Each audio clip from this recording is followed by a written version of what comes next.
basically when I started doing the podcast was I realized how much I always enjoy talking to people. Sometimes somebody will say something and it'll hit me in a way where it actually has like at least a long-term impact on me. And I've done a variety of them where I go out and I talk to people, but doing it on the couch, for example, there was one gentleman whose name was John Darby. We talked about he lost a bunch of weight, got in really great shape. He was 50. And he was telling me how he manages his snacking with his Tostito habit, his chips and salsa habit, and I thought that I implemented his strategy. And basically I ended up eliminating chips and salsa from the house in general. And I lost like 17 pounds since I had my conversation with him, just by taking some of the tips that he gave me. That sounds a lot how I have to curb my sweet tooth. Do you have a sweet tooth? Severe sweet tooth. Which, two things. One is a sweet tooth that keeps chiming in can also mean that you are low on protein. Mm-hmm. But also I try to go to things like dried fruit to curb it, because I just want a little bit of sweetness. And that seems to at least keep it off at bay. Like, that's enough. Right, so you just take the edge off. Yes. Do you have a trick for chocolate? No. I just can't keep a lot of it in the house. Because you'll eat it? Yes, absolutely. Like, this holiday season has been horrible because I go out, and especially with the kids being sick and missing their holiday parties, I have been buying a whole bunch of stuff so they could have a little mini party, except all of the leftovers seem to disappear at night. At night, right? Yes. Well, I'm going to do this first because Rebecca suggested this last time. Can you introduce yourself? Yes. There you go. I'm Jacqueline Beaulieu. Beaulieu. Yes. I grew up in Connecticut. For some reason, I thought you were from Canada. No. Do you remember when I asked you that No. a few weeks ago? No, I don't remember. I thought you were like, I don't know. You're just so nice. I thought you were Canadian. No, it's got to be that growing up on a farm in the middle of nowhere thing. You grew up on a farm? Yes. What kind of farm? It was like a at-home farm. Like, we had the whole side of the house, probably maybe a quarter acre worth of garden that we would set up every year and tend to every summer and harvest in the fall, and then jar and can and all that thing. And we also had lots of animals, like sheep, chickens, pony, horse, cats, dogs, rabbits. Did you farm? Like, you said harvest, so what were your crops? For East Coast, I guess typical seasons was like beans, tomatoes, squashes, blueberries. We had massive blueberry bushes. That was like a huge thing. Did you make like blueberry jams? We would do blueberry pancakes, and we would just have like freezers full of these huge bags that we had that we would come back to for pancakes and muffins and anything you can think of. Was that the family business? No, it was just kind of like a side thing. Like, side my parents hustle. worked, yeah. All right. And it was more for us, I think. Did it put you out to like labor? Did you have to like milk cows and? No, but I did have to feed the sheep. I think one of the reasons why I'm so fast is because my parents were like, oh, go get the sheep in the barn, and they're like, here's the thing of grains, and if you ever know an animal, when you shake the bottle of the container of grains, they just like chase after you. There's been a couple of times where I took a digger, but it was literally run for your life to get to the barn faster than them, because they would chase you down. And this is when you're like really little, and a sheep is like 3 times your size or double your size. What is a digger? A digger? Yeah. Oh, when you take a nasty fall. Like when you bust your ass? Yes. All right. You took a digger. You Yes. take several diggers because the sheep are chasing you because you've Yes. got grain. Yes. Got it. And this is why you're so fast. One of the reasons. So we'll talk. We're going to talk about, because Rebecca suggested early on, we're going to talk to Jacqueline because she's an amazing athlete, primarily an Ironman. Now, yes. Now, but there's Ironman. more to that before that. But I guess you got your start being chased by sheep. Apparently. That's where I got my speed. So you're born in Connecticut, you're working on a farm, and then somehow or another you learn to dance. I started dancing when I was 2.5 years old. On the farm? Well, no. Okay. We actually went to lessons. And it started with my older sister who wanted to be in school before she was able to go to school because she was so young. So my parents enrolled her into ballet and tap, and then each one of us was born. We were just kind of rolled right into it. How many are you? There's 4 of us total. 4? Yeah. All girls? No, I have an older brother and an older sister and a younger sister. Okay. So you followed your older sister into dance Yes. and ballet? Yes. I mean, was Ballet, it tap, jazz, the whole shebang. everything? Yes. But you excelled in one of Yes. them, right? Well, I went on to be a professional ballerina. Uh-huh. But again, this was like, I love to run, very competitive. I really wanted to, and I begged my parents for years and years and years. And finally, when I got to high school, they let me do track. But even my ballet teacher was like, no, you can't do that. It's horrible for your ballet. But so you were a great dancer, Yes. but you wanted to do something else. Yes. You felt called to run. Yes. In dance in general, but ballet, especially living in Los Angeles, you bump into so many former dancers, and dance just beats the shit out of your bodies. It does, yes. It's such an unforgiving, even with Rebecca, and she danced to a certain level, her body just pops and aches in ways that it's like talking to football players or worse. There is a snap, crackle, pop that happens, but honestly, through all of the years and everything that my body has been through, coming back to dance and like anything where you do a lot of stretching, it helps with all that. And I think that because I've been so athletic my entire life, I have a baseline, like I have to maintain a certain amount of movement, otherwise my body just like seizes up and rejects. Heck, it doesn't get any better as we age. I don't believe in stretching, by the way. Rebecca hates that, but I don't believe it. I've never stretched. My coaches would tell me, you're going to pull muscles, you're going to this and that. And, I'll if I drop my cell phone, I'll bend over and pick it up. And that's a stretch. Okay. But, people that I see in the gym or just anywhere in general, stretching post-workout or pre-workout, no matter what you believe in. Wow. I find that people that stretch get injured. No? I haven't had that. I actually, my only injuries were when I was in college and my college coach was abusing me essentially as an athlete. That was just keep throwing me in. Even if I was injured, doesn't matter. You could still score the points. Just hit the PT for the week and then back on the track for the race. So you went to college for dance or track? Track. So you got really fast in high school. I did. I had a really good coach my junior year. Of high school? Yes. What's coach's name? Seth Spector. Seth Spector. Spector. Yes. Unfortunately, Cool. he's passed away since then, but he's essentially responsible for putting that drive, seeing my potential, and putting it to work. The coach that I have now, actually, I started working with Tower 26, and the coaches there very much have that same mentality. It's like they see your potential, they more of take it as a lifestyle where I'm at now. But with Coach Spector, he saw what I was capable of, did not tell me this till the end of the season, but he actually had no clue how to specifically train me for my event because I was a high jumper, he was a sprinter. So we did the relays, the sprinting, the hurdling, but he really didn't know, and he just never let me know. He just kept giving me things, was very self-confident and all of that. Did not find out until the award ceremony that he admitted he had no clue how to coach me. This was before YouTube. Yes, it was, yeah. And also he was very frank. I think that across the board, all of my coaches, successful coaches that I've really clung to, have been very frank with me. Yeah, I'm not really good at, I prefer, I don't like compliments. I feel like when I get a compliment, it's nice, but I always feel that when I do something well, it's what's expected of me. Yeah. It's sort of, I prefer okay, yeah, I did well, but what could I have done better?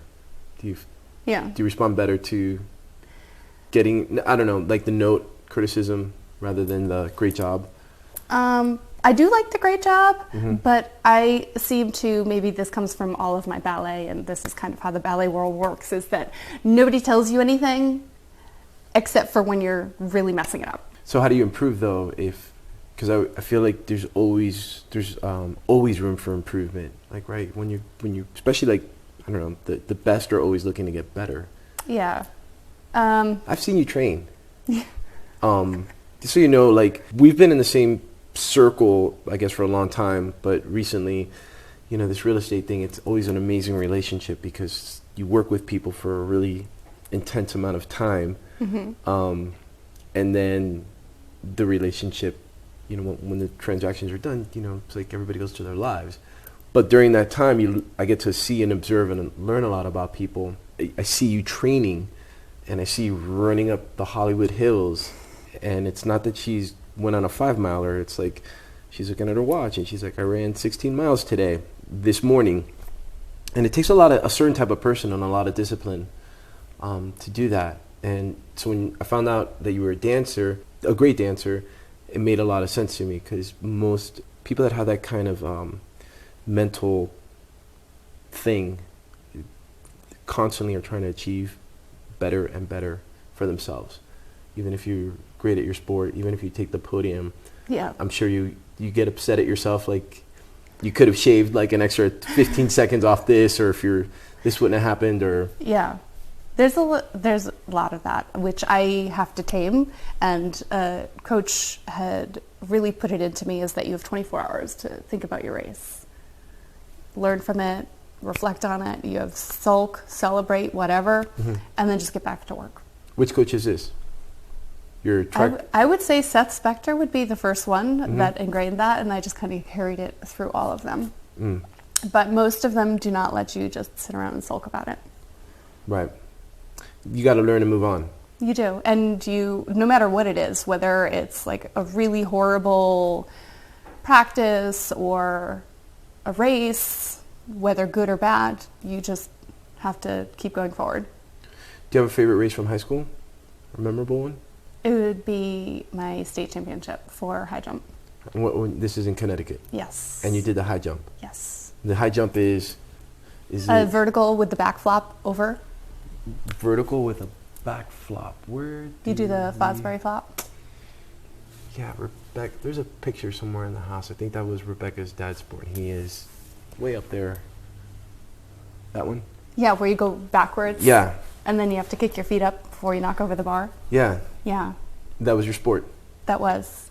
I was 300 hurdler in high school, mm-hmm. 400 hurdler when I got to college because they changed the distance. But 300 hurdler and high jumper were my two specialties. And what made that jump special? At the beginning of the season, I told coach that I wanted to break the record. And at that point, I was like a 4 foot, like a 4.6 high jumper. Mm-hmm. And to put into perspective, like the record was at 5 feet. It was nice that I got to the end of the season almost mm-hmm. and got 5 feet and shared the record. Uh-huh. But for me, like I really set out like, all right, I want that record. So you did over the course of the season, you improved 6 inches on your... I finished my season at 5'2". So you didn't... So I really improved. This is, again, where my coach came in, where he didn't know what he was doing. He apparently knew enough. Okay. Because he put power in me as far as what to do, how to do it, and had faith in me.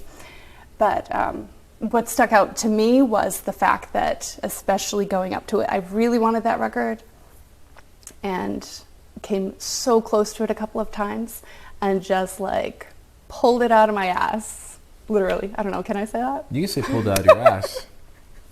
I don't know. Because honestly, when you're in high jump now, I'm 5'9", 5'10". Mm-hmm. So part of it is it's kind of scary. Like you're running up, you're doing a vertical jump, and you're coming up in the bars like right here, which really plays mind games with you. Mm-hmm. But to get over that and to be able to accomplish that was huge. And I just so happened that because I made that jump and the others didn't, that I was able to take the state championship and like go on to New England's and everything. So that was like the beginning of like, oh my gosh, I'm actually really good at this. So you're a state champion at your sport? Yes. That's amazing. I never won shit.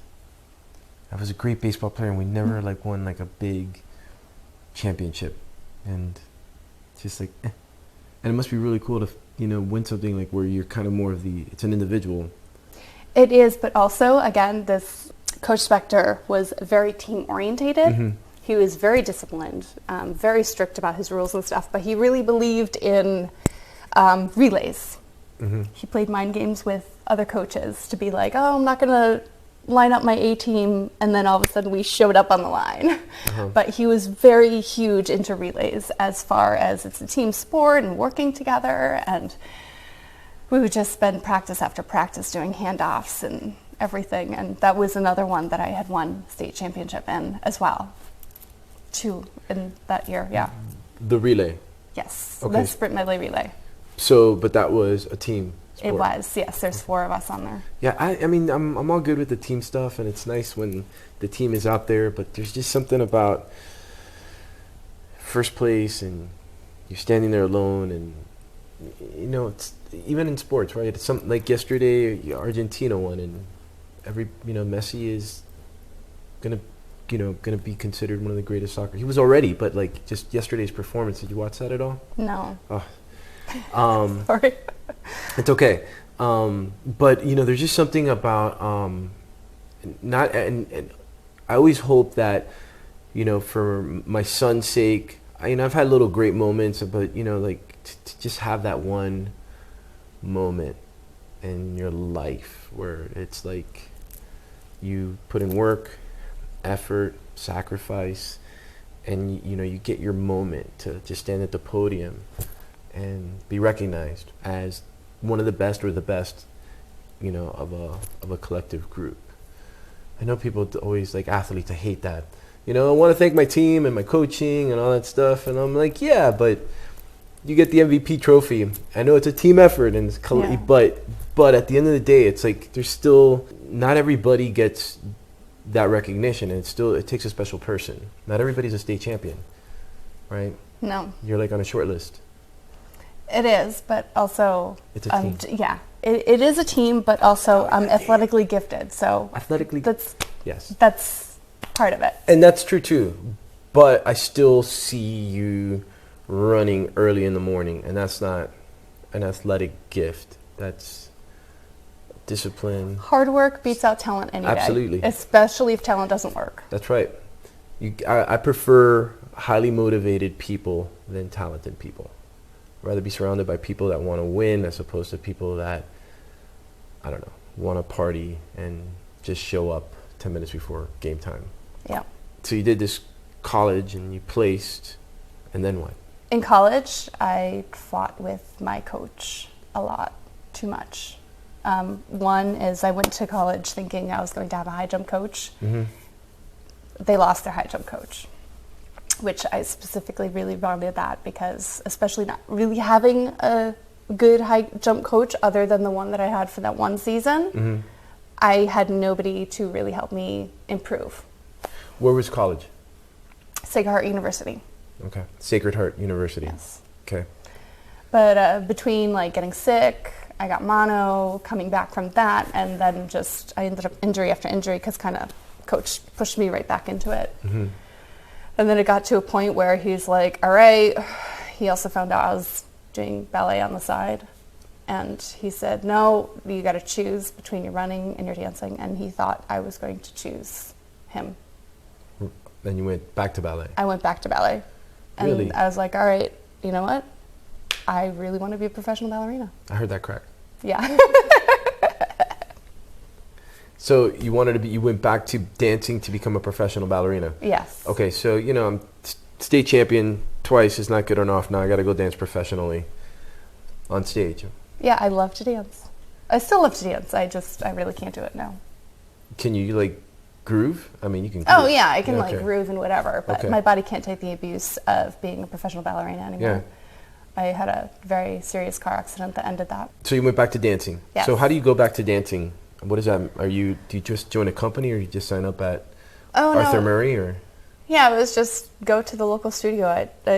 I grew up with a really good ballet teacher, so Mm-hmm. I kind of knew how to look for a good ballet teacher, and I actually grew up dancing, but then when I got to a certain age, she used her older girls as helpers to teach the younger kids, which also ingrains how to teach it, hone your skill and everything, which eventually I used that as well to open a ballet school with my younger sister.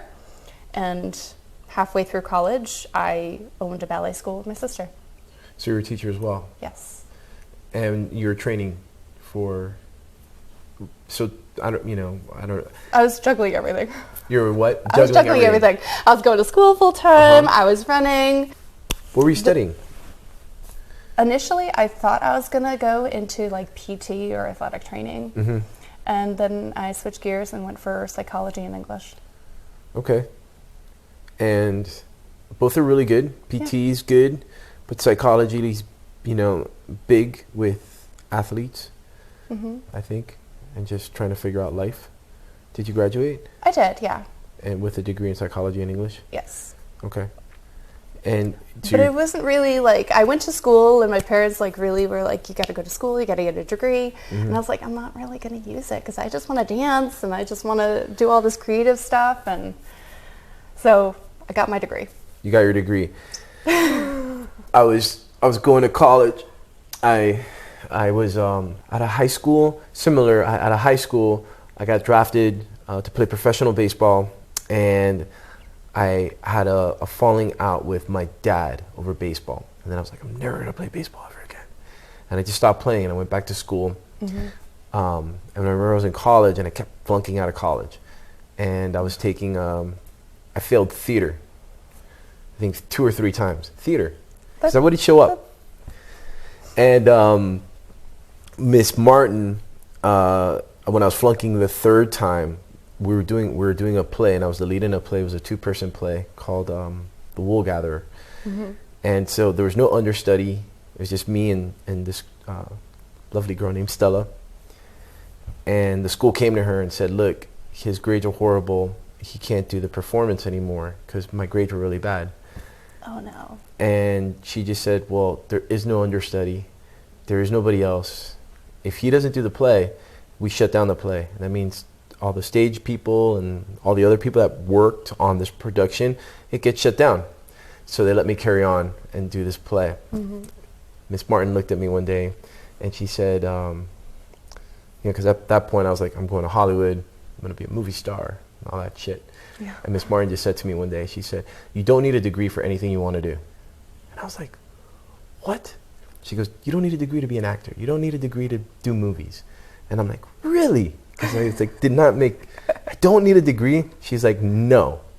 And I was like, awesome. And I finished the play, and like the day we closed, like I dropped out of college and, started that journey. Yeah. But no, my parents were not happy with that either. But there's something about like the artist way. As an athlete, it even makes more sense to me that you're creative. So you're going to tell me in a minute that you also, pursued, besides your dance career and then your sports, but you also like pursued acting as well. Yes, I have. Yeah. And all of those, dancing, even though it's in the creative field, it's a sport. It is, yes. It's a very athletic, demanding visual art. Yes, it's a sport. It's not painting. No, it's a sport. And running, obviously, and track and field is a sport. And acting and even being a painter and all that, with all the rejection and the hardships that come with that lifestyle, I think like being an athlete kind of prepares you a little bit for going into that world, because you get used to, failing. Yeah. And getting back up and carrying on, right? You hit a digger. Yeah. And then, but you get up and take a digger. You're bloody. You get up and just keep moving. Yeah, you keep running to the barn. So you're dancing, and then you did college, and then you're in college dancing. You have a school, and then where does your dance career go then? I finished college, had slightly more time on my hand, and then I started going to New York City on the train. Started taking classes. I actually found my dance coach because my train was late one day. And then I was like, oh my gosh, I have to go to this other studio. And when I went there, I took her class. She walks over to me, and again, I love this being frank thing. She's like, you're very beautiful. You're a beautiful dancer, but you were not taught properly. She's like, stick with me, and I will make you a professional ballerina. So she pretty much nailed it. A little over a year, I was professional ballerina dancing in a company. She worked, she worked her magic. She tightened you up. Yeah, it was technique, it was flexibility, it was how to properly work. Because more stretching. Yes, there was a lot of stretching in it, but it was mostly like how to work with your body. And I also looked at her, and I don't know how old she was at that time, but she was at least 50 something. And this is very hard for you to like look at a ballerina and tell how old they are, because they don't age. Right. I will say she was probably in her mid to late 50s, and she only had one injury in her entire career, and it was because she broke her foot in something stupid. So it wasn't even dance related. What was her name? Do you remember? Sandra Lee. Sandra Lee. Yes. Okay. I'm going to Google her. What was the name of the company? I was with Metropolitan Repertory Ballet, and then I was New York Theater Ballet. And I actually did have an offer for a scholarship. Again, this is, the way dance works. I'm not sure if you're familiar, but you kind of have to put in your time with a company as like a studio company, which is essentially an unpaid apprentice. Right. And you work with them, and then you might have to go to another company to move up in your company. So it's all of these jumping arounds, unless you're really young. And when I started doing this, I think I was 19 for 5 years. Oh. So every time I showed up for auditions, whether it was Nutcrackers or whatever, I was 19. 19. Yeah. And I think one of the reasons why I got my job at New York Theater Ballet is because she found out, she wasn't mad, she found out that I was much older, and she found out that I had a dance studio. And so I think she brought me in at the level because I came in as a studio company apprentice, and I was also learning. It was a different type of syllabus or technique for ballet, and then on the side I was teaching her younger kids. So while you're in training, are you also having the opportunities to perform? Yes. Okay. So, like Nutcracker season, I think I'm one of the few ballerinas on this planet that is not sick of the Nutcracker music and Christmas time, because I don't think that I was totally destroyed by it from a young age. But Nutcracker season starts in August, and you're hearing that music from August through December. Nonstop. Whether you're at an audition, like auditions are held in August, early September, and then you're just working on it all the way up till performance. The holidays. Yes. Yeah, we went and saw White Christmas last night at the theater, and I've never seen it on stage before, but I started following one of the actors on Instagram, and then I realized that on her post, like, they had been rehearsing for like about 2 months prior to the showings, and I was like, 2 months ago it was still hot. I was like, wasn't even Christmas yet, and they were, and I can just barely. I go into the store, the supermarket is playing Christmas music, and I'm like, we get it for 6 months. Awesome. Yeah. But you do the Nutcracker, and then like these companies, right? So do you get an opportunity to like, because we have a friend named Eric Staton. And he is in a play called, I want to say, it's something with a cat, but it's a puss, and it's not Puss in Boots. It's not Puss in Boots? No. And he this is all he did for several years, was just go all over the country and then just do this one performance over and over and over again for years. There was like no break. The bigger companies do that. Right. Did you get to just do like, production for like 2-3 months and then move on? And then, then that was it. Like they had a couple that they had on their repertoire for the year, and then on to something next. But we always come back to Nutcracker. Nutcracker is like the big money maker in ballet. Okay. So like when there's more demand? Well, yeah, because everybody at the holiday season is like, I want to go see the Nutcracker. Mm-hmm. So that's a lot of the companies kind of float on the Nutcracker. And that's actually what got New York City Ballet so famous, and how George Balanchine got his money is coming in with the Nutcracker. Like everything else was failing. He made so many ballets, but the one thing that saved that company was like every year the massive revenue from doing the Nutcracker. The one. It's like when I listen to bands and there's that one song and I'm like, these guys must be just so happy. Like, thank God we wrote this one song. It's what gets us through life. The Nutcracker. So you're doing the Nutcracker. Yes. And how many years did you get to do the Nutcracker? 2 years. And then? Then I was in a car accident. Ooh. Yes. I heard it was really, really bad. Well, I had 2 car accidents, actually, that were relatively back-to-back. Like, I had just gotten, and to put into perspective, I'm 41 now. And no, you're not. Yes, Stop totally it. Am. You're 19. Maybe 22. Well, you're a dancer. You don't age. No. Yeah, it's tough to tell. You look 23-ish. You would have said 23, 24. I would have been like, yeah, she might be saying 27, 28. It's the makeup. Well, good makeup. But as 41 now, where was I? Car accidents. Car accident. All right. So I was 28, almost 29 when that happened. So when in dance, typically you're done by early 30s. If you're one of the principals in the major companies, then you can maybe keep going till you're 40. But for the most part, like, that hit right about where I was like at my peak, where I could have worked maybe for another 5 to 6 years. And once you fall out of it, the women, especially versus the men, it is much harder for you to get a spot in a company or to work with companies, because there are just so many women that there is literally 5,000 women waiting to take your one spot. I know. I would show up to auditions and it's like they're touring around the world to find their next ballerinas. And so you're showing up at an audition and there's like 200 people there. You're taking class and they literally call you out. If your number's not called to stay for the rest of the audition, you're done. And so you've got 200 or so ballerinas just in that one audition, and they're going all over the world to fill maybe 2 spots in their entire company.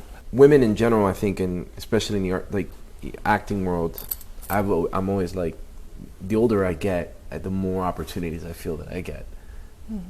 Because I'm getting grayer, my lines are getting deeper, or maturing. But then, but the pool for women just seems to get narrower and narrower, in all areas of entertainment. It's not as I think entertainment in general for women is tough.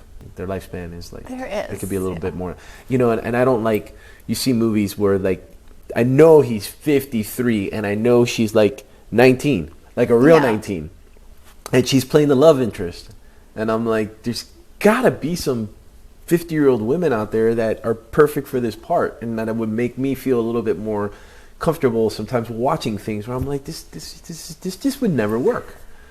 Well, I have noticed that there is a massive gap in middle-aged women as far as like playing the moms and stuff like that. It seems like they have really young and then they have really old. So if you're able to hang in there, there's roles for you on that side, but there's like this massive dip in the middle. And I'll get cast sometimes, and I'm 45 and we'll have a family and she's like 32 and the kids are like 10. And I'm like, very few 22-year-old women these days are having children anyway. I mean, like, it makes more sense if she was like, 38. I'm 45. Right. She's 38. Like, what do you think I was doing? Hanging out at the junior high, waiting for her to grow up. There she is. Yeah, I'm going to help you pay for college. Yeah, entertainment, I guess, across the board is always tough. And then, we can get into like ethnic groups and all that crap, but let's not do that. Yeah. Go for, what were you going to say? I was going to say that especially in ballet, men are just needed. There's so few men in ballet. It's like if you look nice and you have knowledge of it, like you're hired. Yeah. I mean, it's a little bit nicer than that, but potentially. I mean, I think I have some ability. If anybody out there at the New York Theater Company is interested and they're willing to train me, maybe your coach who could, within a matter of a few months, just get me to where I need to be. I would consider doing the Nutcracker, one season only. you gotta do the lifts and all that. Yeah. You got that? I could do the lift. We were at a wedding one time and they put on the Dirty Dancing theme. Oh my. Which is Rebecca's favorite movie in the world. Yes. And we're in Houston in front of all of her friends. Please tell me you tried the lift. And she did the first time. I had her there. It's on. Rachel was filming it and everything, and I was like, "Come on!" And she didn't trust me enough. Like she came up to me and I'm like, and she didn't. And I was like, "You gotta." And she didn't let me get her tossed up. And she's like, "I didn't think you were gonna be able to do it." And I'm like, "What do you mean I wasn't gonna be able to do it? Like that's insulting." We didn't do the lift. It is scary. The lift? Yeah. We did it later, I think in an ocean.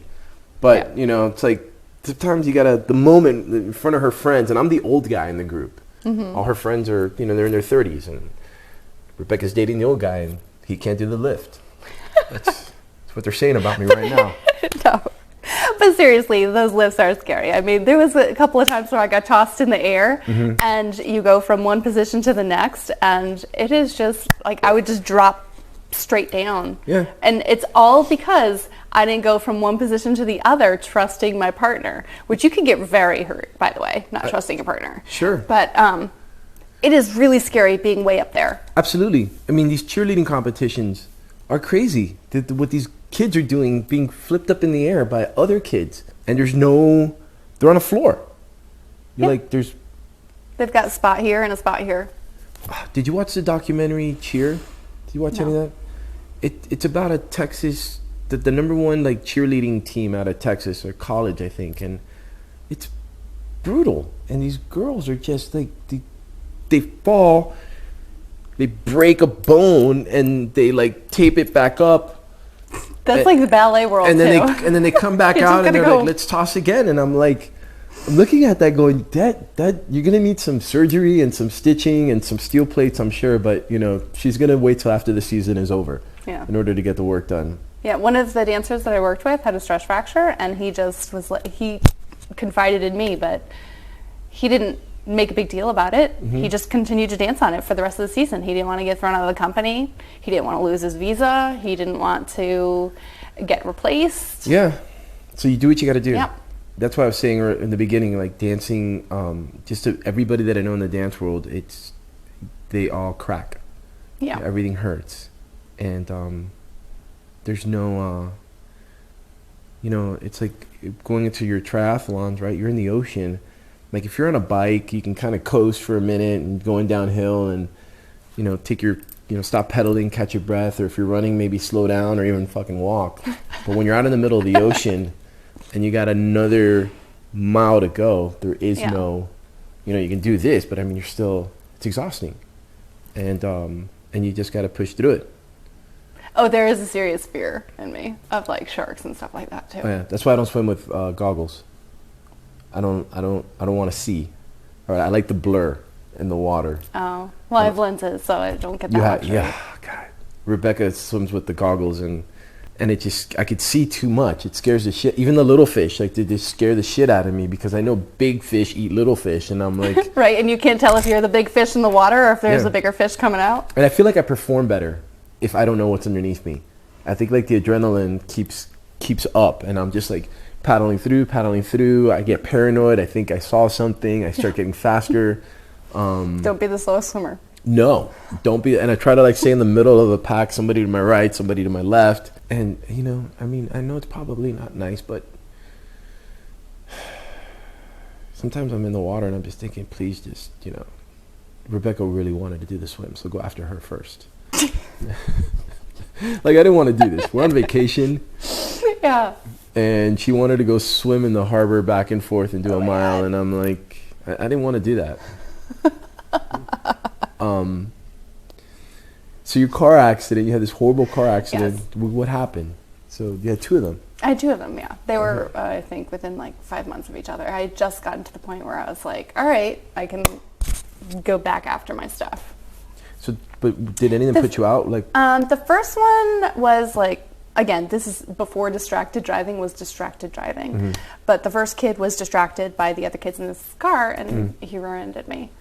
Ouch. So enough that my back was like, all right, we're done for a while.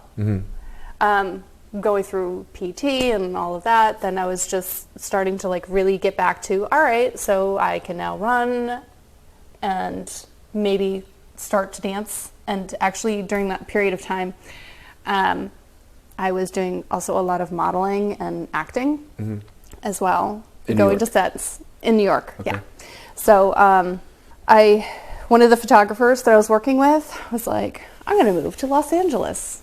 So I was like, all right, cool. He's like, you want to be my roadie? You want to go on a road trip with me? I'm like, okay, sure. So by the time I had gotten all the way to Los Angeles, good thing I already had my flight home because I had no money in the bank, spent out everything, got a whole new portfolio along the way, and had some really cool spots that I got to see. so he used you for gas money and took pictures? Yeah. Well, yeah, we shared the gas money, and Okay. we went and saw a whole bunch of stuff. Okay. Throughout so the you, country. So you spent your money on the road. Yes. Okay. Yeah. And I wasn't working during that time, other than getting a new portfolio. So for a good 2 weeks, I just had nothing. And you saw the country. Yeah. And you got new pictures. Yeah. Okay. And it was awesome. And it was awesome. And when I got here, I was like, I never want to go back home. Uh-huh. And a year later, I did the trip for me. You came out on your own? Yeah. Okay. But during that time, it was like a reevaluation of like, all right, well, what do I want to do? And wasn't really sure. I knew I really wanted to go after acting, and acting is, for the most part, I was like, oh, it has to be in Los Angeles. So At that time. yeah, at that time it was. Pretty awesome that you're a farm girl. Yeah. I would imagine relatively rural area of Connecticut, small townish. It was very small town, like Yeah. hold your breath, drive right through. Now it's a little bit more populated and established, but it was very much like everybody on our road had a farm pretty much. And you went to New York. Did you go with a friend or a sibling, or did you go on your own? I was mostly going on my own. Yeah. Takes a lot of guts. I was going to say balls, but Betty White ruined that for me. Do you remember that when she said that? What was it? Her joke about the weak balls? Why did they give men balls? No, I maybe, but she said something about like, why do people always say, it takes a lot of balls. She'd say, it takes a lot of vagina. Those things can take a beating. Yeah. Something like that. Yeah.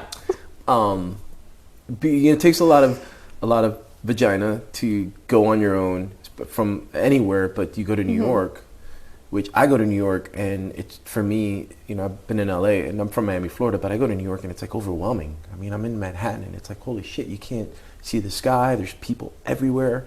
It's crazy.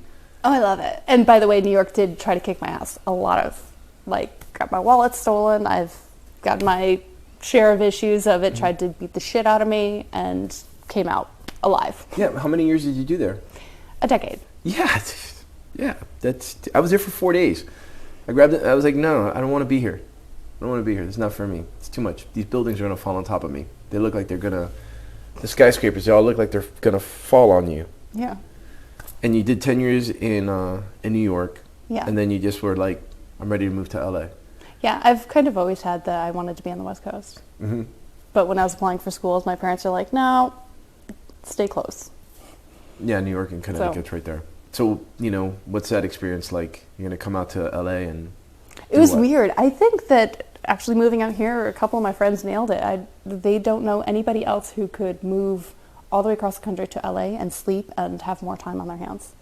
I did not sleep in New York. I mean, it's the stereotype of New York. I never slept. I would go from job to job. I was dancing, modeling, acting gigs. I also started in that last year that I was there. I was working at a nightclub, so I would go to set, then go to the nightclub. And fortunately, my boss was amazing, and he would help me cover my shifts. Because initially, he's like, all right, if you're going to work here, you're going to work your shifts, and like that's it. You're working your shifts. But then I'd be like, can I take this gig tomorrow? I might not be able to make it. He's like, just come when you're done. And then it shifted into, all right, well, bring your guys from set over. Right. Or like when I would get off the runway, they're like, just bring everybody over, bring the party to us. Right. So that worked hand in hand, but I was not getting sleep. I was up for like 36 hours. I'd get a cat nap here, a cat nap there. Yeah, but you're a kid in New York. Yeah. I mean, I think I lived on South Beach, and I didn't sleep for 4 years. I did not sleep for 4 years. I called my parents one morning, like at 5 or 6 in the morning, and my mom picked up the phone, freaking out. She's like, "What's wrong?" I'm like, "Stuart there?" My stepfather. Yeah. I said, "Yeah." I'm like, "Can you put him on the phone?" She's like, "What's wrong?" I'm like, "Just put Stuart on the phone." And he's like, "What's up, Drew?" And I said, "Stuart, can you do me a favor?" He's like, "What?" "Can you please come and pick me up?" Like, I'm at my apartment on South Beach, and he's like, "What's wrong with your car?" And I'm like, I need you to pick me up. Can someone pick me up? My parents came and picked me up all the way on the beach early that morning, and like threw me in the back of the car, drove me back to my mom's house. And I think I went back to just grab a few things in my car, and I was like, done. It was amazing, and I slept for like a week. You can do that when you're young. Yeah. In LA, you're right. It's hard to say. I don't know if you feel like this, but anytime I go anywhere else in the country, and I've been here, I think, just over 19 years now, I feel like everybody's moving slow. Other than New York or maybe Chicago, but I feel like my LA experience, it was like living in Hollywood, we're always on the go. I had like 5 jobs and places to be and things to do all the time. Yeah. And it's then, also so spread out here. In New York, I would, on my lunch hour, I would kind of like duck out and run to an audition, like just jump the train, audition, jump back, and be back before anybody noticed I was gone. Yeah. I was back when set started back up again after lunch. It was easy because everything is so close, so compact. There was a part of me when I was in Hollywood where it felt like I could get away with that. The studios were relatively close if you're in Hollywood. You know, Burbank was, I lived right above a train, the red line. So it's like I could take the train and be like in North Hollywood in 10, 15 minutes, or, you know, go downtown and be there in like 15, 20 minutes, or jump on a bus. And it was so much easier to jump on the bus and get down the street, because it really took much more time finding a parking spot. Yeah. And that was the most city that I ever felt, were those times living in the heart of Hollywood, taking the train and bussing it around. It was so, like, I felt artistic, you know, bussing it, I'm training it. This is so New York without New York. Anyway, that's my story. You can ask me about that on your podcast. Okay. Your podcast, though. So you came to LA, second time, drove yourself here. Yes. Did you have a plan? No, I came across the country and lived in a motel. Awesome. Is the motel still there? It is. Motel 6 in Hollywood. The Motel 6 in Hollywood. Yeah. Oh, so like on Hollywood Boulevard? Yeah, like one? Really the one right off of, the shady part of Hollywood. Yeah, like Cherokee. The Velvet Crotch. Yeah, there you go. Yes, I know exactly that Motel 6 you're talking about. Yeah, so I was there for a while, and I essentially took the beginning part of me being here looking for spots. I was in Second City. I actually came over with a guy that I was dating with. We kind of shared gas, took my car. He was from another country, so he didn't have anything other than a backpack. But living out of Motel 6 until I got approved for an apartment, which was relatively kind of sort of in that area as well. Did you need a cosigner? No. No, they gave you an apartment? They did. Actually, my parents are pretty awesome. So they have a hard time supporting me as far as, like, I think I scare the shit out of them a lot of times. Like, I kept saying, I'm going to move here, I'm going to move here, I'm going to move here. And they kept talking me out of it. They love to talk me out of it. And I think that they have this little bit of Chicken Little in them. And then when I get there, they're so proud of me. But my dad put a whole bunch of money in my savings account for my approval and then pulled it back out after I got approved, because you had to, if you didn't have a job, which I did not, because I literally 4 days before I left, I decided that's it. I'm done playing this. You're going to talk me out of it. I just was like, all right, I'm moving. What do I need? Packed the car and left. Yep. So I had no job, no prospects, nothing. What kind of car did you come in? A Volvo. What did you need? What did I need? Yeah, what made it into the car? Oh, basic clothes. Clothes? Yeah. Wow, a couple books, whole lot of snacks, case of Red Bull, and my cat. Case of Red Bull and my cat. Yeah. Awesome. You didn't pack a 32-inch television that weighed 400 pounds? No. Okay, I did.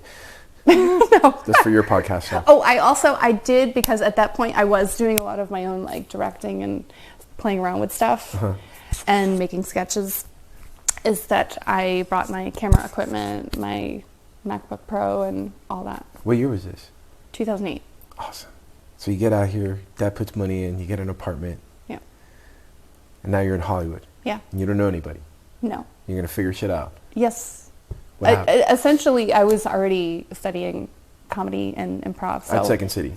not Second City. I was, I signed up for iOS classes, but maybe, hang on. It was UCB. I started with UCB in New York, signed up for my classes, and then they were nice enough to refund me so I could start the ones out here. Okay. Because UCB is all over the place. Right. But yeah, I did UCB and then iOS, which iOS no longer is here. So on Hollywood Boulevard, Yeah. right? I saw a few good shows there. I might have seen you. Who knows? Maybe. Yeah. I did a lot of work with Michael McCarthy. I don't know who that is. Okay. He has since passed, but he was a great director, a great writer. He wrote for like everything from like Sesame Street to like just all the way across the board. And he did this cool project called Big News, which is how I met my husband. I went to a party. The handsome guy. Yes. Okay. Tall, dark, and handsome. Well, What's his name tall, again? light and handsome, actually. What was his name? Eric? What? What's your husband's name again? Evan. Evan. That's right. Evan. Yeah. I remember him. So I was at a party. I was at a party. I just bought a green screen because when Michael had brought this, like, oh, we're going to do this project. We're going to do sketches every day based on the news. And it was like, well, how are you going to make that happen every single day? And I was like, all right, I'm going to buy a green screen. Turned my whole living room into a green screen studio. I could see you doing that. So because your whole house is a big triathlon studio, which we're going to talk about. Well, when I go in, I go all in. No, yeah, and that's great. That's great because I think that's how people commit. That's my favorite word. The great thing about me is people would. I've gotten job offers. People say you're so smart. Come work with me. This and that. And I'm like, you don't want me working for you. Why? Because I'm not into it. And I'm like, if I'm not into it, I'm not going to show up. You don't want me working for you if I'm not into it. Now, if I'm into it, I'm all in. And anyways, you commit. Yeah. Building a green screen, Whole broadcasting green the studio, news everything. in Yeah. my apartment with this new guy that I just met at a party.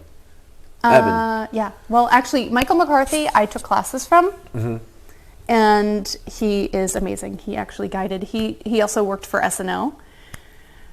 So like, I took his SNL and like really learned how to write sketches. But he had this massive project he took on, Big News, which was essentially making sketches every day about what was happening. Daily news. Yes. And it was just crank out one after another. It was like every day, new news. New news. Yeah. So it was nice too because between taking his classes, learning how to like really write and acting and directing, is I kind of took and wore all those hats. So sometimes I would be directing, sometimes I would be editing, sometimes I would be performing in them. And you're doing this every day. Yeah. So you're working on your craft. chops. Yeah. Yeah. And you're doing it in LA. So exciting, the beginning of the LA experience. Just you realize like all the unlimited. It's so LA is a great town. I know people around, people can get down on LA, but it's like LA, I tell people the shit that I would get away with in LA and the things that I would get to do, I could never do it really, maybe New York, but really no other place in the world where I could be surrounded by so many creative people and cater a party and hang out with like Harrison Ford and Michael Keaton and offer them a Fig Newton thing, and they were all stoned and started laughing at it and then started munching on it, and then come home and tell people that I gave stoned Harrison Ford and Michael Keaton. I'm gonna get sued, but it's true. And it was at the party for the King of Madagascar when Madagascar was being released, and then they didn't let me leave because those things were freaking good. And then they were like, no, don't go anywhere. So I'm standing there holding this tray with Harrison Ford, Michael Keaton, and Callista Flockhart was there. And my job was, they just told me to sit there, and I just stood there, and I let them eat and listen to Batman and Indiana Jones and shit, what was her show called? Do you remember her show? It's really Ally McBeal. Oh, right. Ally McBeal, Indiana Jones, Batman, fig wrapped in bacon. Awesome. You can't get, that doesn't happen in Ohio or Texas. It doesn't happen anywhere else but LA. It could happen in New York. In New York, other than those maybe are like New York. the two spots, I think. Yeah. You're doing this newsy stuff. You went to a party. You Big met news. Eric. What's his name again? Evan. Evan. You met Evan. So what's that like? You're at this party, you meet Evan and Sparks? Oh, I walked into the party, and this is so like movies. Like I saw him, I was like, oh shit, he's gonna be trouble. Like I kind of knew. I was like, he's the one. Like if you caught like star-crossed lovers or what is it, love at first sight, like that would be it. I was like, oh shit, he's gonna be trouble. I was right too. Yeah. Was he trouble? He was. Evan is trouble? He is, yeah. He's so mellow. No, I mean like oh, like he hit you? Like he hit my spot. Oh yeah. Like totally changed my life. Good. Yeah. So it was one of those like kind of, I've been searching for him my whole life, and literally just walked the door, walked right in. Yeah. And I mean, I got into a conversation with him, and my friend that I brought, I didn't know this until after the party. She's like, I fucking hate you. What? Like what? She's like, that is the one guy that I like. Evan Matthews. Yeah. So she had a crush on him. But you got him. Yeah. It was one of those, like, I was coming out of a really horrible, like, on and off relationship, which, by the way, not the on and off. Like, I learned the difference between, like, a lion and a dog at that point. Like, lions don't go back to their throw up, don't go back to your relationships. Yeah. Once they fall apart, that's it. Yeah. Yeah. But yeah, I was coming off of just a relationship that like totally fell apart, and she didn't realize, because I wasn't like buying those like sky banners announcing it, but was like, wow, all right. So it was literally like after it was Christmas time, and after the first of the year, gone out on a date, and I was like, oh wow, all right, so you're it. And it was, I think, on our third date that we're like, wow, you're it. So right around now? Yeah. Christmas time? Yeah. I had met him, and then like come January. Keep talking. Actually got on a date. I was getting paranoid. Told Yeah. you. All right. So you went on your date. Yeah. And that was just it? That was just it, yeah. Like everything gelled. How long have you guys been together? I should know this off the top of my head. I know. Evan would know. Of course. You know, I think I'm the man in this. Like, I remember when we got married. And I remember our proposal. Yeah. But when it comes to dates and stuff like that, he's so much better. Better at it? Yeah. Yeah, I I depend on Siri and my calendar. I know. The weird thing with the love, that love at first. That love at first sight. Yeah, it's always it disrupts everything. Right? It does. It changes everything, and it warps time. It does, and you don't even realize how much of everything is going to change when it's happening, because it's so. You somebody was joking, or we watched the play last night, and they were saying about falling in love. And, it was White Christmas, right? And she was saying there's a song, a number in there about, like, the best thing about falling out of love is falling back in love, and just avoiding the whole part of the relationship where, like, things get serious. Like, when it gets serious, move on, and then go back to falling in love. But when you fall in love and you stick to love, you don't realize that all of a sudden you're going to have kids. Yeah. Yeah, you don't realize that all of that is already kind of in motion, just because that one look, and all of a sudden, life changes forever. Like, it's been over a decade, since 2009. So I also have a tendency to lose. All right, well, what year is it? Lose track of time? Yes. Keep talking. But you lose track of time? I do. I lose track of time. So what were you doing in your life then that Eben, basically, you came into his life and you were moved out here to be an actress, correct? Yes. And I'm sure Eben, did he roll his eyes at you and go, oh, another actress? No, actually, he was working on projects, and he had just come off of doing a comic series with Boondock Saints. Boondock Saints? Yes. Isn't that a movie too? It is. That's where it started. Oh, really? Yeah. Troy Duffy made the movies. Yeah. And then he proposed, because he's such a huge fan, he proposed turning it into comics. And then he started working on motion comics. He kind of was the beginning of what motion comics are. Amazing. I didn't know that about him. I'm going to have you on the podcast. The Boondock Saints, I've never seen the film. Okay. I've met those guys years ago a handful of times at Birds. Mm-hmm. And I remember when they were talking about this movie, and then never watched it, and then there was a sequel, wasn't there? I think there was a sequel. Then they were talking about that too, and I'm like, I will get to that. I'm going to watch Boondock Saints. Because it's the 20th time that it's come up. So he's doing his thing, but you're pursuing acting. Yeah, but also I was acting, directing, and writing. I was just the whole creative process. Right. Did you ever fall in love with one specific area of it, or is it all of it? It's kind of all of it. Yeah. I mean, I like acting, but again, with the acting, it's I gotta remember my lines and whatever that comes along with that. But with the directing and the editing and actually seeing how you can change it in editing to make it what you want it to be, I think is the most powerful part of it. Yeah. It can make or break anything. Sure.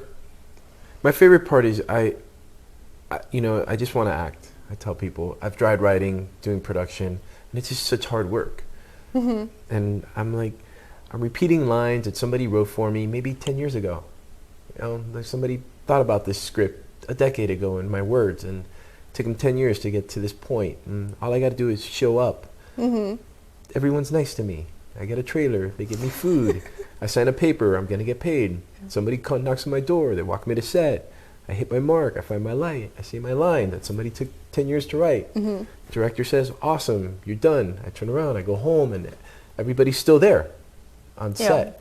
And then, maybe a few months later, I get to watch it on TV, and it's awesome.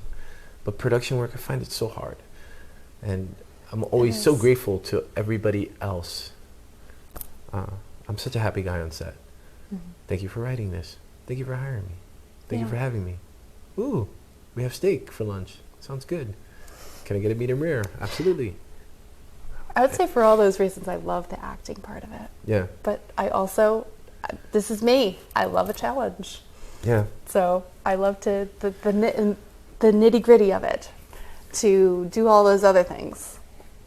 But also, I came out and I started to really get into it when this was mid to late 2000s, when this was the beginning of people could actually get their own stuff out there. So that was also another way where I was like, all right, this is how I could break into the industry. So I just jumped on the train. I found some really cool people to work with. How can I create jobs? How can we all get stuff moving? Right. And you start producing. Yeah. All right. So I'm going to skip. But every morning when we would go to your house, I would see you running up and down the hills. What's up with that? You were training for Ironman. Again? Ironman again. You just did one though. Yes. But I mean, you're not done with it? No, I'm not You've done done with it. No. You have to do it again? Yeah. It's crazy. That's like you run like... Why would you do something like that again? Well, I've got like 13 marathons under my belt. 13 marathons? Yeah. Why?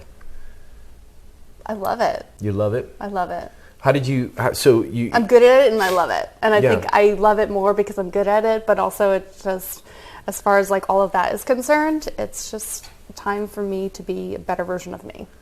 Good. And so you know, you're not... Hollywood is a really busy town, and you have all these other things going. Did you continue with the sport right when you got here, or did you set it aside for a while and then go back to it? I was forced to put it aside because of my car accidents. Because actually when I moved out here was like when I first started getting back into things, and I was running again. I was just starting to train again, and I was like, ooh, I heard LA Marathon is a thing, and someone had mentioned it like maybe a week or two prior to when I had my car accident. But again, this is beginning of distracted driving. And I was getting on the highway. I was stopped at one of those red metered lights, and someone just barreled right into me at highway speed. Ouch. That was playing on their computer. So essentially completely derailed, ended up in the hospital and discharged. But through my recovery, pretty much every doctor looked at me and what I had done. I was like, I want to get back to my ballet. I want to get back to my running. And they looked at me and said, you need to reevaluate your lifestyle. You're never going to get it back. None of it? None of it. They're like, and it's a reality check too, because like for ballet, I knew I was not going to get my ballet career back because how old I was. And like I said, the window is like, you're retiring at 35. And this happened when I was 29. So was not okay with any of that. I fired a lot of doctors because I was not interested in drug management. I was not interested in, you need to reevaluate your lifestyle. I sought out, I fired whatever doctors looked at me with that weird eye of like, you'll never do this again, and found the ones that would work with me to try to regain my lifestyle, or at least a part of it, instead of like, oh, go here, take these pills. Right. Doctors that say there's a chance. Yes. I went to the doctors that said, I don't know, but I'm not going to say no. There's a wonderful little place out here that we all grew up in, or spent a lot of time in, the Hollywood YMCA. Yes. That's where we're circling each other there as well. I don't remember knowing you. Do you remember Jorga Hoy? He worked there as well. He was studying like Chinese medicine. No. Had like a beard. No. Anyway, but I had a really bad back injury, and I went to Cedars Institute, Spinal Institute. They told me I needed surgery. I was walking all crooked. They said, oh, there's nothing we can do for you. And I was like 27, 28. And I walked up the stairs at the Y, and I'm all crooked. And he looked over at me. He's like, what's wrong with you? And I said, oh, I got this problem. And I think I sent him a copy of the x-rays. And he's like, I think I can heal you. He's like a Chinese medicine guy. He's not Chinese, but he's got that, I think I can heal you. Yeah. And I said, look, anything. And he put me on a diet. It's when I started learning that tomatoes and nightshades are inflammatory foods. Yeah. And then he started doing acupuncture on me. And I took a few things out of my diet. I did some of his acupuncture. I think he had me do some other exercises. Like 2 or 3 months, I was fine. And I've never had a problem since. Wow. Never needed the surgery.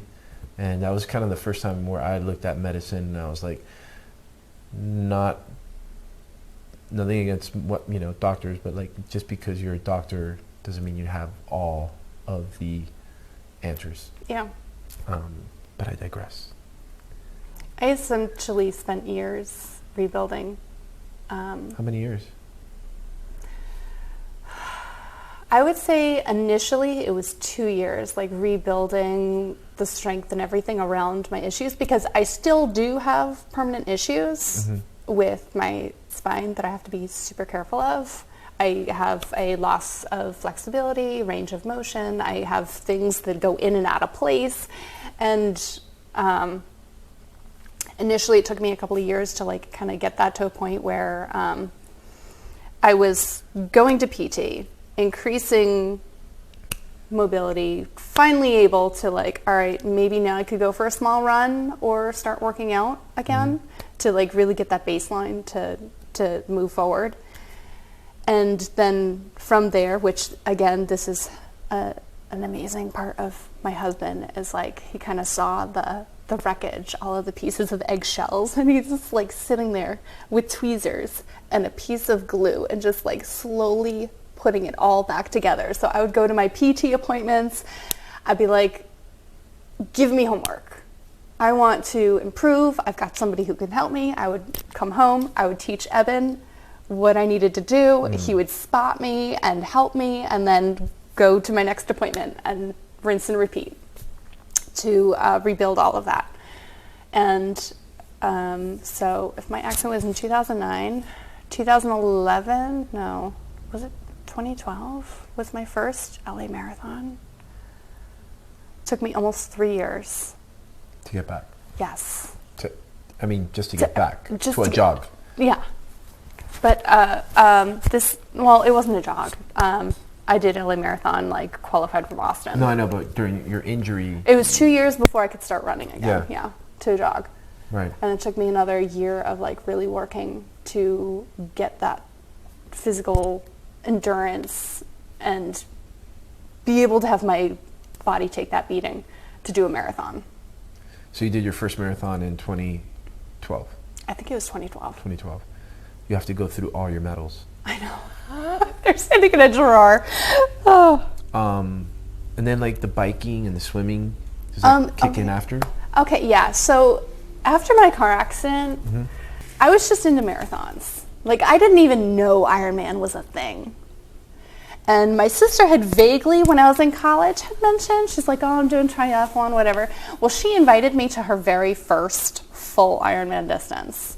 So I took a huge vacation, went up to Lake Placid. No clue what I was expecting. She's like, I'm going to swim, I'm going to bike and run. It's going to take all day. And she explained it to me. Like, now I know it's the 2.4 mile swim with 112 on the bike and a full marathon. Right, 26.2. Okay. How many miles on the bike? 112. Jesus.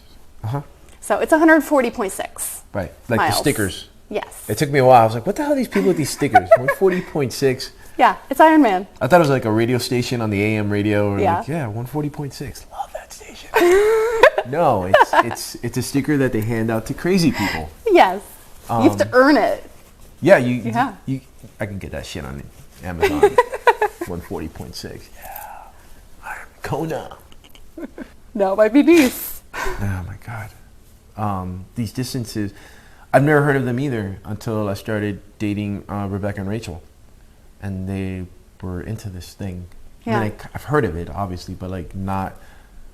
I participated in my first one, basically. With them, I think it was with them. I think the picture's somewhere around here. Yeah. But they're crazy people.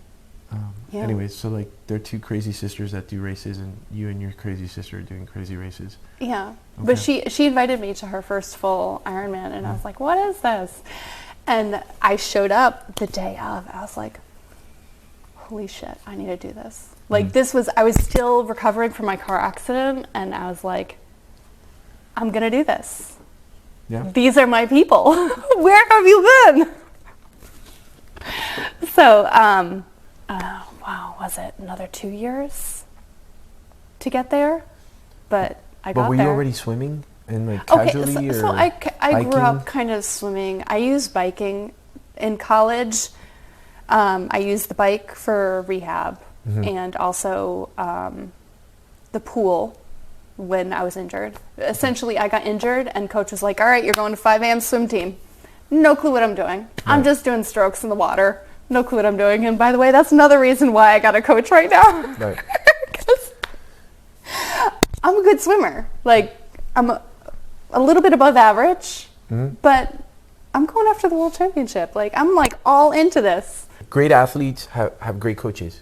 Yeah. I mean, period. You always should have a coach.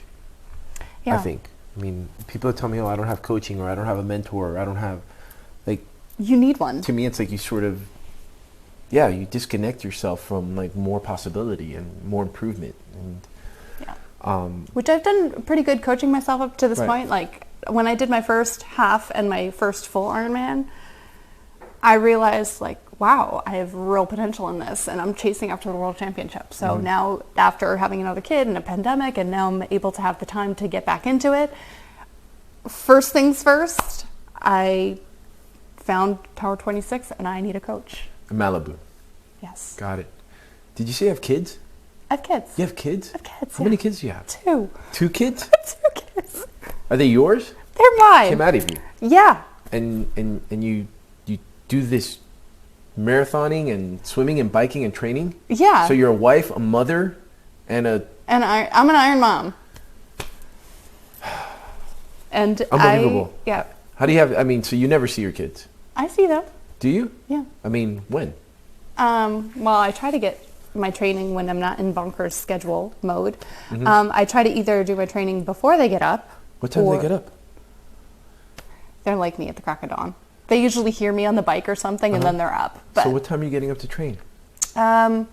most days I'm waking up at 4 o'clock in the morning. To train? Yes. So you're going to get up, you have like a snack, and you go run 10 miles and then come back and make breakfast or something like that for the kids and get them ready for school? Well, it depends. Like, I try to get, and certain days I have an arrangement. Again, having an amazing support Husband. system Right. and husband has been essential in me being able to do this. Sure. Because my days that I do my coached sessions, I'm up at 4 o'clock in the morning, whether it's at the pool, the ocean, or I'm on Zoom getting bike training and whatever. But I have to get as much possible ready the night before, bags packed, lunches pretty much made, if not totally made, and then Evan can bring them to school so that I could do my thing. And I'm joking. I know she has kids, and what is amazing, when I first started dating Rebecca and Rachel, their mom was an athlete, and she had all these 100 centennial bike rides and all,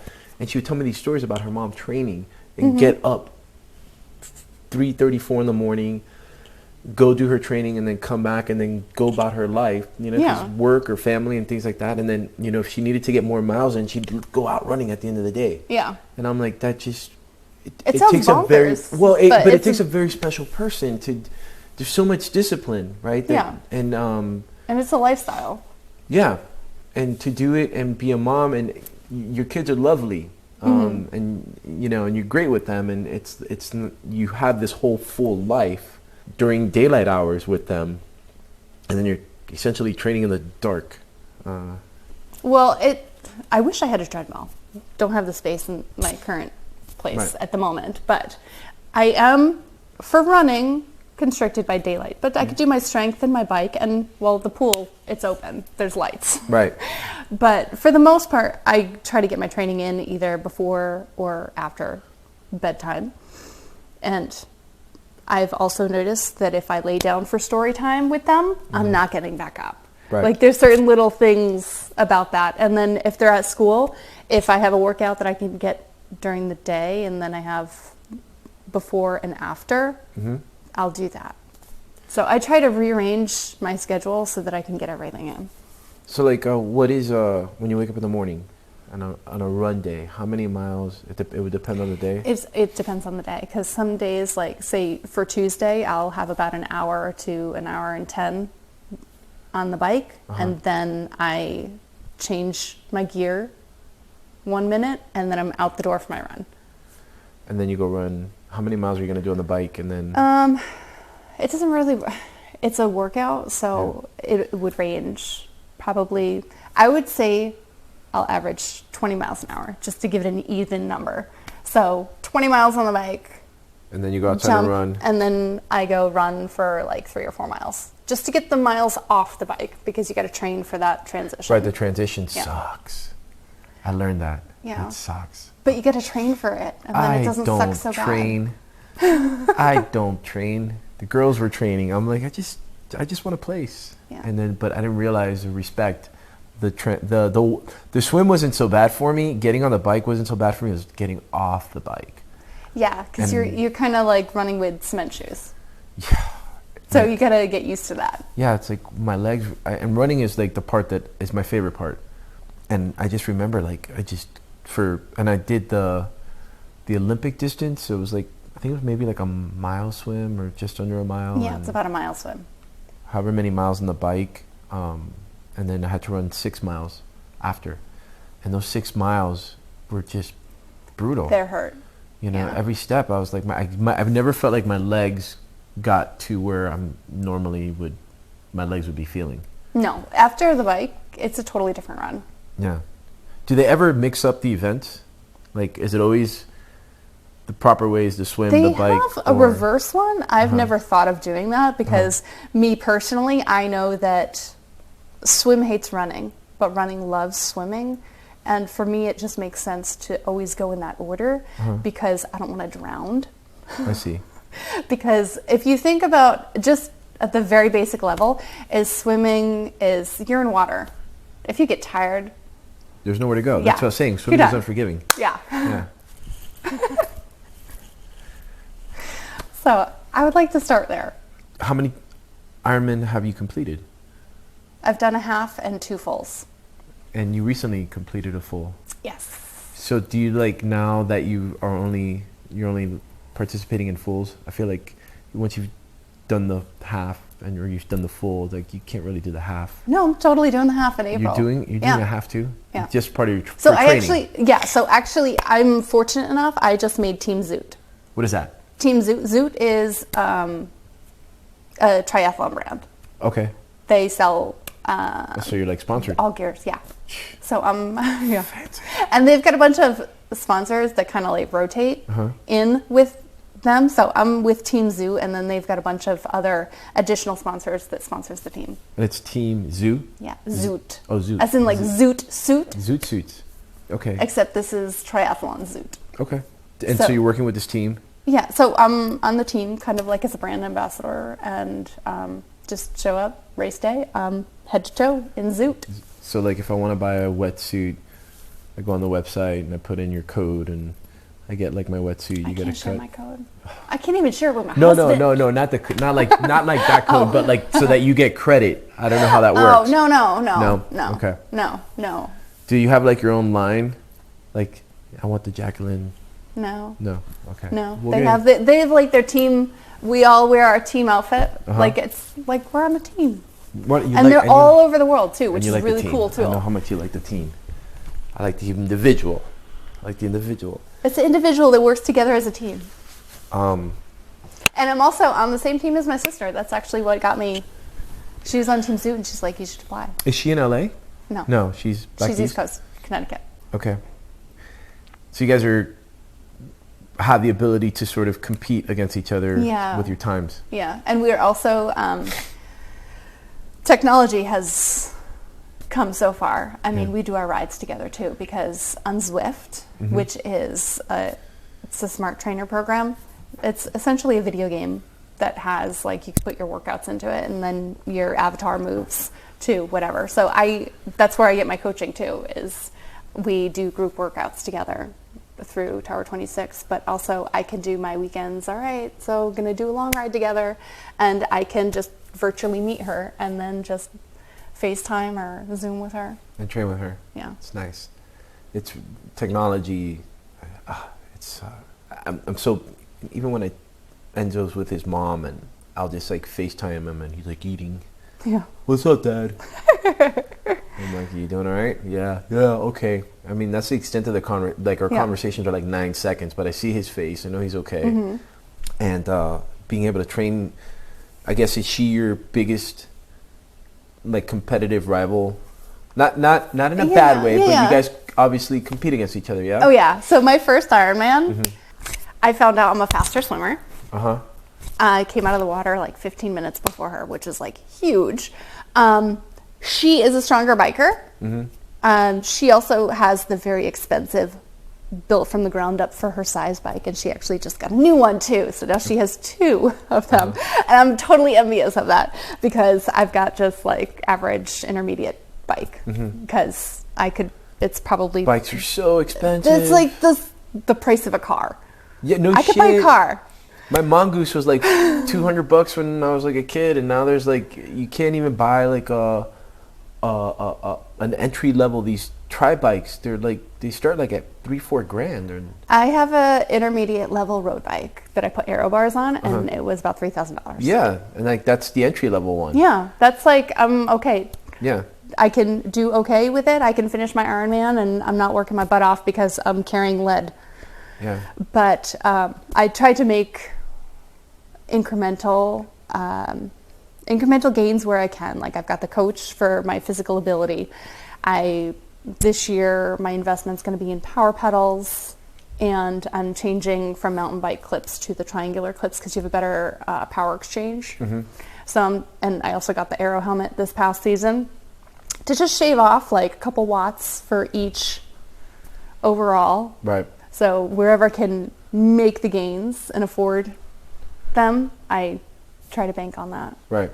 But I found out when I did my first Ironman, I'm a faster swimmer than my sister. She caught up to me on the bike, totally breezed past me, and like she's like, ah. So are you guys doing the same race together? Is that, yes, okay. We did Lake Placid together. Okay. I try to, as much as possible, race with her. I mean, it's been a while, but that was nice. It was extra special because it was my first one, and you know, your first Ironman is extra special because it's your first Ironman. On the bike, she caught me. She stopped a couple of times to go pee, so I caught her back, and then she caught me back, and then she was long gone, and finally caught her on the run. Rebecca's like tiptoeing through the house. And once I caught her on the run, I was like, all right, I'll slow down, and we ran together. For the rest. One of Rebecca's, we watch this video every so often, but she ran her first, she did her first triathlon with Rachel, and somebody recorded it all. And I know when they watch it, or when she watches it, or they watch it together, it's very special for them. And at the very end, like, they embrace and like they sob. They ran in, you know, their mom passed away, so they ran to honor her mom. But at the end, it was just like they're like embracing each other, and it's just like letting all that out. Yeah. The one person I try to compare myself to athleticism doesn't care about athleticism, so it's like I got nothing to compare to except Sylvester Stallone. Me and my sister have always been competitive towards. We have our own races, but we've always been very competitive. Competitive against each other. Yeah. I'm comparing myself to a 76-year-old guy. So, okay. My sister's 2 years younger than me. She's younger than you? Yeah. Okay. Oh, I thought this was your older sister. No, it's my younger sister. Actually, my older sister was killed in a car accident when I was younger. So when I was 14, she died in a car accident. I had no idea. I'm sorry. Sorry. What was her name? Renee. Renee. Okay. Austin's middle name. Really? Yeah. So you're competing with your little sister. Now learning that information, it makes it even, I guess it makes your bond even more intense. We've always been competitive, especially in high school. I think all 3 of us, like the girls, because my older brother's a half brother, but the 3 of us were extremely competitive. Like going up through elementary school, you know, like the fitness tests, run the mile, pull-up bars and all that. Yeah. So Renee would go through, she would break the records. I would go through, I'd break all the records. And then Cheryl would go through and break all the records. Yeah. Pronounce your last name for me again. Beaulieu. Beaulieu. Beaulieu. Beaulieu. Like Beaulieu Vineyards, the wine. Beaulieu. Except, unfortunately, I'm not related to. Beaulieu. Yeah. Beaulieu. Yeah. Beaulieu. Yes. The Beaulieu sisters. Yeah. Shit. Are they competing in this race? Damn Beaulieu sisters. That was pretty much all of high school. Yeah. Yeah. That's how Rachel. When we showed up. Yeah, Rachel's. I mean, Rebecca's great too, but like Rachel's just like powerhouse. I mean, I don't know anybody else other than you, and I don't really know her times. I just know that when we've raced, gone into races together, and I'm like, she's like done. Yeah. Yeah. And like women start after the men. Yeah. And I'm like, you're at the beer garden already, and she's drunk. I'm like, how long have you been here? She's like, I finished 3 hours ago. I'm like, shit. Like, they're so fast. Yeah. I leave my husband. I leave everybody behind. Yeah. Does Evan compete?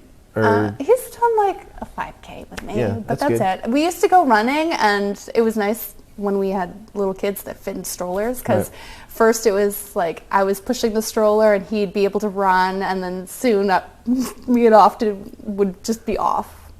Yeah. So then with the second kid, I had the double stroller pushing them both up the mountain. There was a moment in time where we could run side by side, and then I was so off. Those are the Bob strollers, right? Those Yes. jog. I love Yeah. that thing. Yep. That was my favorite thing. I would take Enzo with me, and I'd run the hills. Yeah.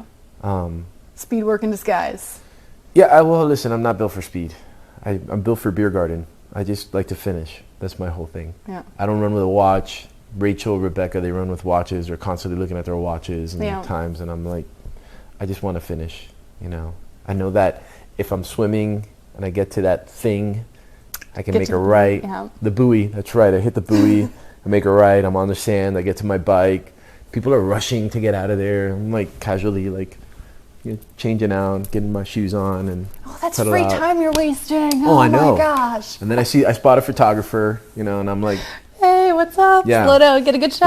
yeah. And that's why she's like, you're in so many pictures, and I'm like, because I stopped for the photo. What? The only picture of you is like on the podium. Nobody cares. There's Andy. I'm on the website. I'm on here. I'm on there because I stopped for the picture. I point. I smile. Mm-hmm. I take care of my people. You said, and we're gonna wrap up because I'll talk to you forever. Yeah. But so you're training for a championship. What is a championship? Okay, so I'm chasing a slot for the world championship. So I'm not with the pros, but I am like an age grouper, they call them. Uh-huh. So semi-pro, like really fast, but not fast enough to take the overall. Mm-hmm. So I'm chasing after a world championship for an age group slot to compete in Ironman. Is this Kona? So yeah, it is Kona. Okay. But they just announced they're splitting. So every other year it's going to be in Kona, and every other year it's going to be in Nice, France. Okay. So which one are you doing? Well, it would be wherever the world championship at that time lands. Because you're trying to qualify. Yeah. So, and for the half distance, it's all over the world. So it's wherever they're holding the world championship for the 70.3 for that year. Yeah. But we're not doing that shit. We're going for the Ironman. I'm going for both. Okay. Well, I'm doing both distances. And Right. because I'm competitive, and I also don't know where I lie, and I'm pretty novice to this distance. I mean, I've only done half and 2 fulls. So I'm novice to this distance. So I don't know where I'm going to lie. So maybe I would do better at a half than the full and get a spot for the half, or get a spot for the full. Right. Or both. So do you train? So you train to get a spot in like an amateur portion of the race?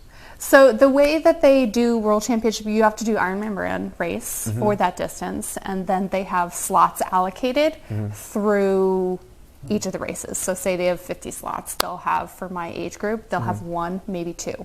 So I have to be the first or second person in my age group to finish. And so you creep into there and you get that slot. And then you're offered, you have to go to roll down and claim your spot. Otherwise they give it to the next person down. Okay. And then when you claim that spot, notice how I used Rebecca and I are manifesting. So I didn't say if, I said when you claim your spot. Yes. When you claim your spot, do you get to compete with the professionals in the same race? Yes. Okay. So you can claim your spot and then compete against the pros. You could totally come out of the woodwork and win the whole thing. Yeah. We have no idea. Mother of 2. Who is this person? Jacqueline Beaulieu. How do you pronounce her last name? Bowler. Jacqueline Beaulieu coming out of nowhere. Yeah. Beaulieu. Yeah. Did I say it right this time? Close, yeah. You're getting there. It took my coach 6 years. Okay. Took my older sister, me, and my younger sister. He finally got it. Okay. Because I have a nickname for you and Eben. like a celebrity couple nickname. Oh, what is it? I don't know. I call you guys Evelyn. Evelyn? Yeah, you know, like Brad and Yeah. Angelina or Brangelina. I call you guys Evelyn. Okay. Yeah, so when I refer to you guys, I'm like, you know, hey, check in with Evelyn. And I don't know, but I liked it. When you train for this now, the race you have coming up is, you said that you have to participate in a qualifier. So it's Ironman brand. So Yeah. So it has to be like an Ironman branded. yeah. So it can't be race. just any 70.3. It Okay. needs to be an Ironman to get to the Ironman World Championship. Okay. How many of those do they have every year? Oh, I don't know. They're all over the world. Oh, really? Yeah. Okay. So you're competing with the whole world, Yes. and then the whole world goes to like the World Cup, which is now in Nice or in Kona, Yes. and you're trying to get to the World Cup level. The World Championship, yeah. So I'm bumping it up a notch. Okay. Which when I first did Ironman back in 2015, and again, I was about 30, 35, and now I'm 41. So I also have this small window of moment of greatness to improve. Like for endurance sports, women especially, it seems to be like your early 40s is when you top out. Mm-hmm. But I'm also new to the game, so with the distance, I don't know how much I'm going to improve. Women top out. Yeah, when I did my race, what I was super amazed at was they write their ages on their calves. Yeah, they don't really do that much anymore. No, but everybody that would pass me was like older than me. Yeah. Like, Yeah. like they were just cruising. Like, and it didn't matter. The bikes, I can understand. I was riding like a mountain bike, but like the things like the racing on the running or especially the running, it's like these people were just passing me, and I'm like, you know, that guy's 77 years old, and he's just. Yeah. Because I think that's what I was asking you earlier. Like, I think after you do them enough times, it's like It stays in you. you know you can do it. Yeah. So I also, again, going back to being a D1 athlete and knowing how fast I can be, Mm-hmm. I know that I can run a mile in 5:15. That's it. Yeah. I thought you were much faster than that. But that was my mile. I mean, I do that. But I was I'm gonna also. do that after we're done with this. All right. And I know that And I'm I gonna do could that race. consistently for 7 minutes, for 7 miles. And I know that I could do like my 5K, my fastest 5K. Mm-hmm. I ran at about a 5:30 pace. Yeah. So I know what I'm physically capable of. Now can I, at my age, take it into that distance is the challenge, which is for my coach. To figure out. To with figure you. out, yeah. And what's nice is my coach is actually, I found out he went to my main head coach for triathlon. He went to university right next to me. Oh wow. And he's only a year or two older than me. Uh-huh. So we were kind of like neighbors Right. before. So I'm at a couple catching frat each other's- parties and didn't yeah. even know it. Yeah, probably. When is your race? The next My one? next one is April 1st. April 1st. It is Ironman Oceanside 70.3. Oceanside here, California. Yes. 70.3. So that's the half. Yes. Okay.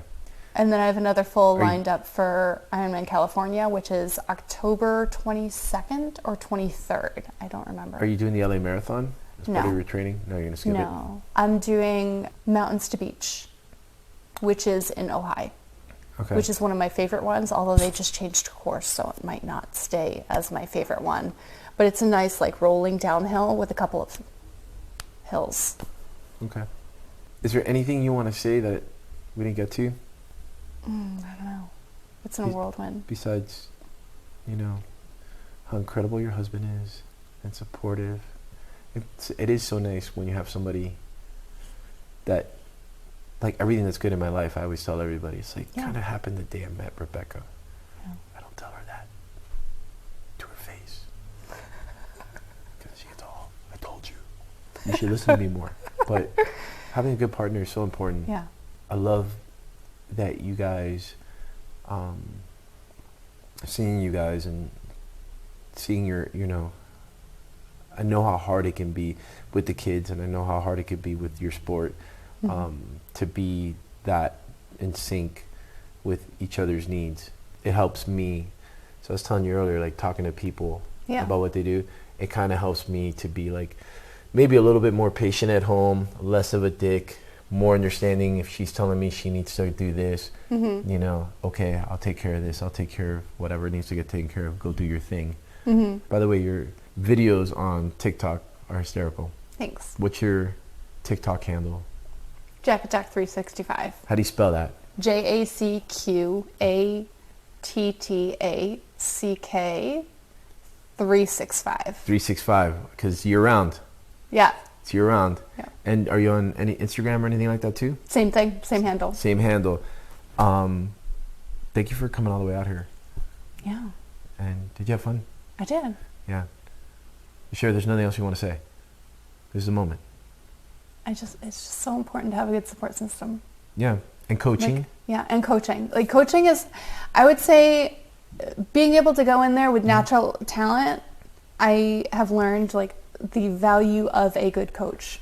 And it was when I first started doing marathons and somebody looked at my time and they're like, you need to get a coach.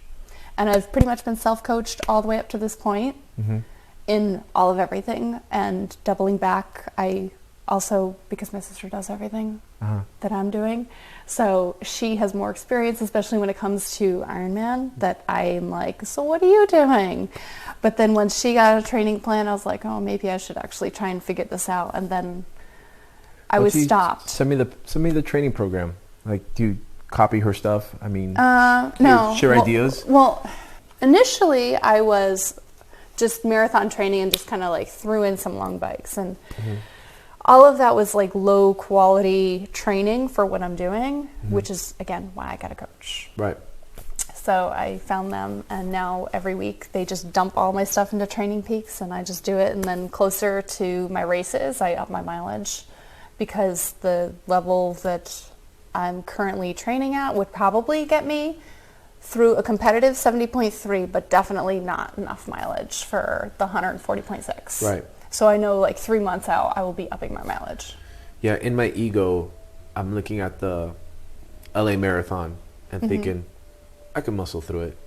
But you need to train. Yes, I know. But my ego, I think I need to go out there and understand, and in order to, you have to do it to appreciate what I really need to work on. Because I see people out there running, and I see them training, and they're training for the race, and they have their routines and this and that. But I do the same, like, 8, 9, 10 miles, and that's it. And then people are like, yeah, it's mile 17. Once you hit mile 17, it's a different story. And I'm like, mile 20, 17. Mile 20 is my checkpoint. Yeah. And I don't know what mile 20 looks like. Ooh. But in my mind, I'm like, you find out how well you took care of yourself Yeah. up to that point, because at mile 20 is when you fall apart, and mile 20 is where you either are going strong the rest of the way home, or you are falling apart in pure damage control. yeah, like crying. Yeah. Trying not to stop, because I've done, with the 13 marathons that I've done, each one I have learned something about myself and something about the quality of running and the training that I've done. Like, I think it was my second marathon, I learned what lactate threshold is. Essentially, at mile 20, I took it out too hard for the first part of it, and it caught up to me. My body didn't have enough. That was my threshold. I still finished well, right. But it was miserable, because every time I'd pick up the pace to where I wanted to be, all my muscles would totally seize up. Yeah. See, that's you see, you're looking at your watch again. My philosophy is, like, if there's anybody behind me, I am going too fast. I'm going to finish. Like, if somebody is behind me, I need to slow down my pace. So we'll check in again, and maybe in the next 6 months, and see where you're at. Okay. And I'll let you know if I decide to do the marathon, and if I train for the marathon, or if I wing it. Don't wing it. I know, but it's much more Don't get injured. I know. And you also want to do it to finish. Now, I will finish. in my training, the things that keep me on my integrity for my training is consistency. I want improvements. I always want a PR. But 26.2 is a really long way to go to be disappointed. It gets exponentially the longer the race. So 70.3, it's disappointment if I don't get what I want out of it. Right. And the same with 140.6. And it doesn't have to necessarily be time, but it needs to be the quality of my performance. Yeah, you see, again, if somebody's behind me, I'm going too fast. I don't mind. You're looking at the clock. I'm not. You're looking for your quality. I just want to finish. That's where I'm at right now. And in terms of training for the race, I might see what I can do, but I think for the first marathon that I do, I need like you and Rebecca and my friend Juan and everybody else to tell me, I told you so that I can go, you were right. You were right. I should listen to you. I didn't listen to you. Just don't get injured. I shouldn't have had those hot dogs the night before, or, or whatever. But you don't go drinking the night before a marathon. No. All right. Good luck. Thanks. Now, I'm sure I'll be seeing you most of 2023. Merry Christmas, Happy New Year, Happy Hanukkah, whatever you guys celebrate. Yeah. Or nothing. Everything. Yeah. And thank you for coming all the way out here. It was fun. Yeah. All right. That's it. Yeah. You good? All right. Yeah. That's it. Might run home. She might run home. All right. You'll probably get there faster than with the traffic.